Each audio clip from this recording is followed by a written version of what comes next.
les utilisateurs de téléphones portables vont découvrir qu'ils ont tous été surexposés, qu'ils ont tous été trompés par les industriels et que leur santé a été mise en danger justement par les ondes de leur téléphone portable. Avant d'être mis sur le marché, un téléphone doit répondre à des normes réglementaires et en particulier le niveau d'exposition ne doit pas dépasser un certain seuil. Ça s'appelle le débit d'absorption spécifique. C'est la mesure qui va permettre de connaître le niveau d'exposition aux ondes de votre téléphone portable. Et dans le cadre du scandale du PhoneGate, nous savons maintenant que les DAS peuvent être 3, 4, 5 fois supérieurs à la limite réglementaire. Et pire encore, ils vont être 20, 30 fois supérieurs au niveau qui avait été annoncé dans la notice d'utilisation ou dans la publicité du fabricant.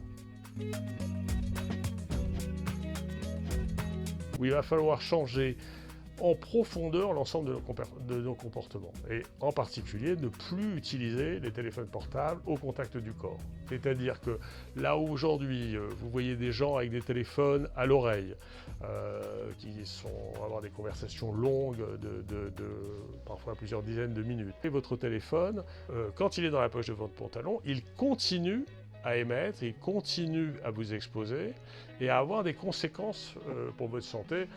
Par exemple, pour les hommes, ça peut être des problèmes de fertilité, mais ça peut être aussi pour les femmes de la même façon des problèmes de fertilité, comme ça peut être aussi des conséquences sur l'appareil digestif. S'agissant de Xiaomi, tout d'abord, ils ont commercialisé un premier téléphone portable, le Redmi Note 5, qui a été épinglé par le gendarme des ondes téléphoniques, qui est l'ANFR, pour dépassement des seuils limites de DAS au niveau de la tête. Donc c'est extrêmement grave compte tenu des risques sur la santé humaine. L'autre téléphone commercialisé, c'est le Mi Mix 2S, lui aussi dépassait les seuils réglementaires de DAS au niveau du corps. S'agissant de Nokia, ils ont commercialisé 2 téléphones qui ont été contrôlés pour dépassement des seuils réglementaires de DAS, tout comme Xiaomi. Et concernant 4 de leurs téléphones, ils ont réalisé des tests de mesure du DAS à des distances trop éloignées du corps. La réglementation impose une mesure du DAS au maximum à 5 mm et eux l'ont fait à 15 mm. Cela est bien évidemment interdit par la réglementation et ils doivent être sanctionnés pour cela. S'agissant des infractions, donc une première infraction, celle de tromperie, car ils ont trompé les consommateurs qui ont acheté leur téléphone sur les qualités substantielles du téléphone.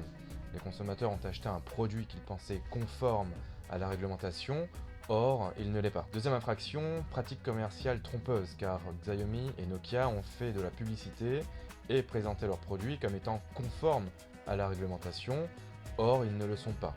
Il s'agit donc de fausses publicités, de fausses présentations de leurs produits, de nature à induire en erreur le consommateur sur les qualités substantielles des produits. Enfin, sur la mise en danger de la vie d'autrui, les ondes sont dangereuses pour la vie humaine au-delà d'un certain seuil, raison pour laquelle des limites sont imposées, et en dépassant ces seuils, les constructeurs ont mis en danger la vie de leurs utilisateurs. L'affaire du PhoneGate concerne malheureusement des millions de téléphones portables et donc d'utilisateurs.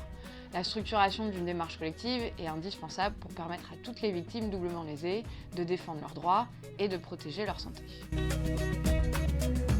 Si vous êtes concerné, n'hésitez pas à rejoindre l'action sur la plateforme V pour Verdict.